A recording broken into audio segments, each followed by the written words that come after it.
The Beaney House of Art and Knowledge is the central museum, library and art gallery of the city of Canterbury, Kent, England. It is housed in a Grade II listed building. Until it closed for refurbishment in 2009, it was known as the Beaney Institute of the Royal Museum and Art Gallery. It reopened under its new name in September 2012. The building, museum and art gallery are owned and managed by Canterbury City Council. Kent County Council is the library authority. These authorities work in partnership with stakeholders and funders. History. Construction. The Tudor Revival Beaney Institute building was designed by architect and city surveyor A. H. Campbell in 1897 and opened on the 11th of September 1899. At a cost of £15,000, after Dr. James George Beaney left £10,000 to Canterbury for the Institute, and Canterbury City Council added £5,000 so that Beaney's Institute could accommodate the city's existing museum and library, which was transferred to the Beaney Institute building with the added name Royal in 1898.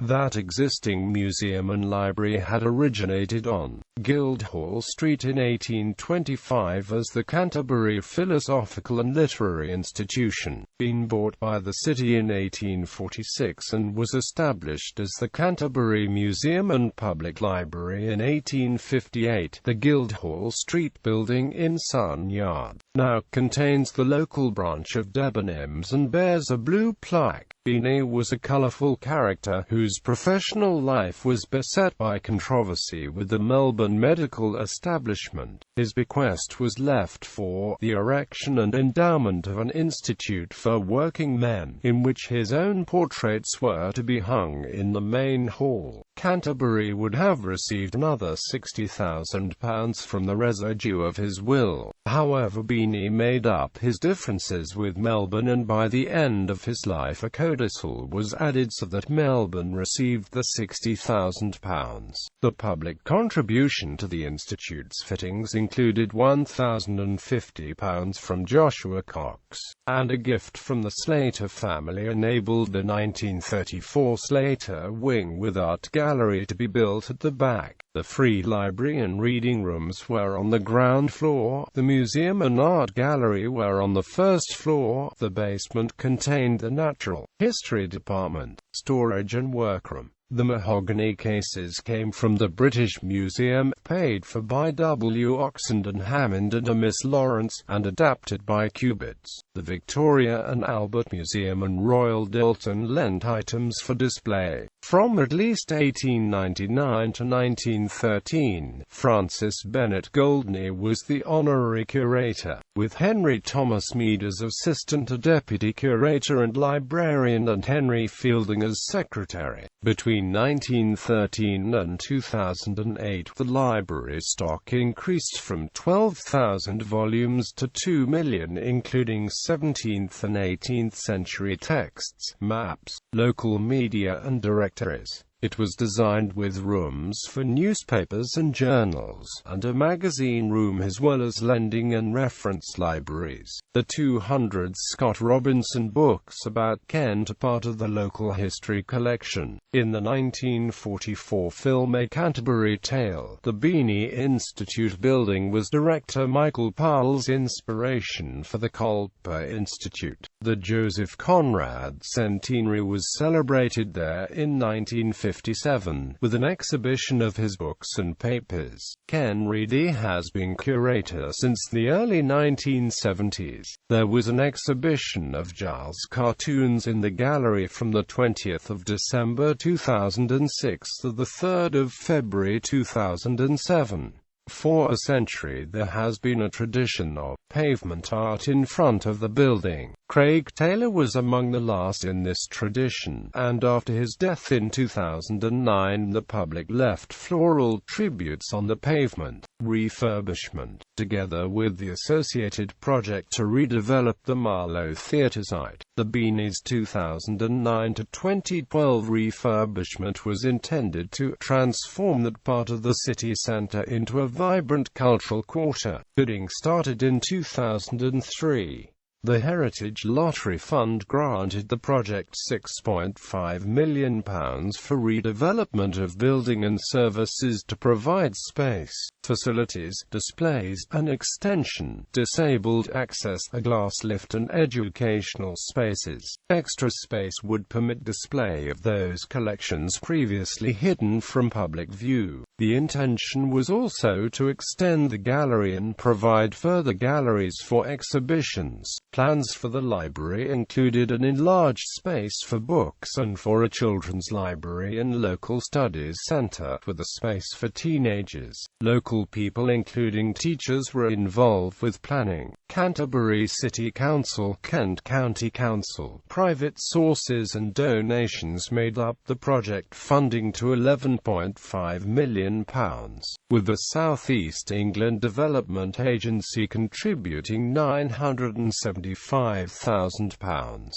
Planners were John Miller and AMP Partners. Architects were Siddle Gibson, who oversaw restoration of Windsor Castle after the fire. Interior designers are Casson Mann, who have devised a theme of Explorer Points. From the 30th of January to the 28th of February 2009, the museum held a Hungry for Heritage exhibition, supported by a £24,700 grant from the Heritage Lottery Fund, in which local young people created pictures of the soon-to-be missed exhibits. These pictures were to be displayed in Canterbury cafes while the Beaney was closed. The building closed for refurbishment on the 28th of February 2009.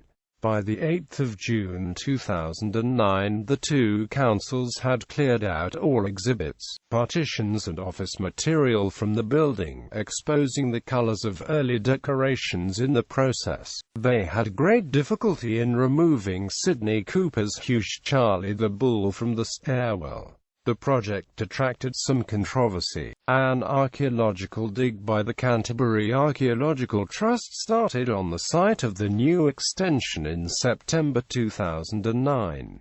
During refurbishment, the library's lending service continued temporarily at Ed's Garage, 35 Pound Lane. The stock at Pound Lane included books for adults, children and teenagers, computer facilities, DVDs, CDs, talking books and a reduced reference section. Baby bounce and rhyme and story time sessions for children continued, along with other community services. Part of the local studies library was accessible at the Cathedral Archives until 2012. On one day in May 2009 at the Dane John Gardens, Kent Libraries and AMP Archives staged a Lark in the Park educational entertainment event to publicise the library's move from the Beaney to the Pound Lane location. The building reopened in 2012. Collections. Paintings. The gallery is known for its collection of works by local artists including Thomas Sidney Cooper and his relatives Thomas George Cooper and William Sidney Cooper. It also contained old masters and European oils from the 16th century onwards. The de Zoe collection of English and Dutch artists was given by Gerard Frederick de Zoet in 1906.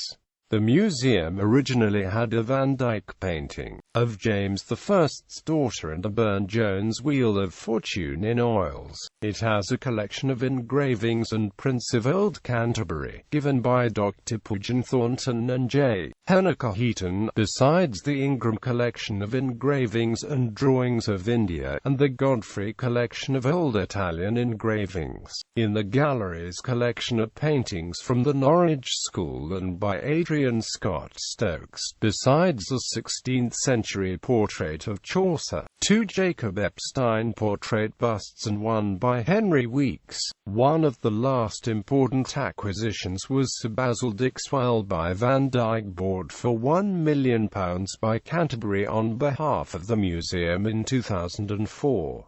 During the refurbishment, these exhibits were either in storage with specialist conservators for remedial work, or on short-term display at the Museum of Canterbury until 2012, where the Van Dyck could be seen. Original collections. The original collections included English and European ceramics with Oriental porcelain as well as Anglo-Saxon grave jewellery. From Kent, it had mounted wildlife bequeathed by S. R. Lushington, and the Hammond bird collection bequeathed in 1903. The large 18th-century chandelier in the basement room came from the cathedral. It had geological and natural history collections, and the ethnological collection originally included 3 Maori tattooed heads, which were returned to New Zealand in the 1990s. It had 2 4th or 5th century rune stones from Sandwich, one of which had rare ebal engraved on it, possibly as a headstone, in which case these might be the oldest Jutish tombstones yet found. It had ancient Greek bas-relief tablets. Also in the original collection was St. Augustine's chair, from Stanford Bishop Church in Herefordshire. This is not the chair of St. Augustine, but was thought to be where St. Augustine sat when he received the British bishops at Augustine's Oak, 602-604 AD. It was rescued by Dr. James Johnston from the church during restorations and given to the museum in 1899 by his son. The chair remains part of the collection but was lent to Stanford Bishop Church in 1943, and latest research suggests an 18th-century origin. Beside it was a 14th-century chair said to have been taken from Notre Dame de Paris during the French Revolution. One of the museum's prized possessions was the Bergmode horn, said to have called the corporation to assembly from the time of Henry III until 1835. It also had the municipal maces of the extinct corporation of Fordwich, as well as pilgrims' tokens used as souvenirs of the shrine of Thomas Becket. In 1975 the museum was given the ancient helmet of St. Alphege Church. Its collections of prehistoric implements and Roman and Anglo-Saxon antiquities found in Canterbury, Thanet and East Kent have since been shared with local museums. For example, the nearly perfect Anglo-Saxon glass beaker with hollow tears found at Reculver is now at Herne Bay Museum. Much of the Romano-British pottery and glass found in Canterbury is now at the Roman Museum. The remaining collections are currently stored at the Museum of Canterbury, with some objects on display. Buffs Regiment. Until it closed in 2009 for refurbishment, this was known as the Buffs Gallery, containing the archives of the Buffs. Around 1960 the collection was in the Westgate Towers Museum, then was moved to the Royal Museum in 1978. Prior to the refurbishment, the Beaney included a room on the regiment's history from the 16th century to 1961, when the regiment was amalgamated with the Princess of Wales's Royal Regiment. Ownership of the Buffs collection and archives was transferred to the National Army Museum in London in 2000. The collection is now stored by that museum, with some objects on display at its base in Chelsea and some in the new displays at the Beaney itself. The collection includes pictures, trophies, mess silver, uniforms, weapons and medals, including Victoria Crosses telling stories of campaigns from North Africa and Burma to France and Germany. It also includes some material on East Kent's volunteers and militia.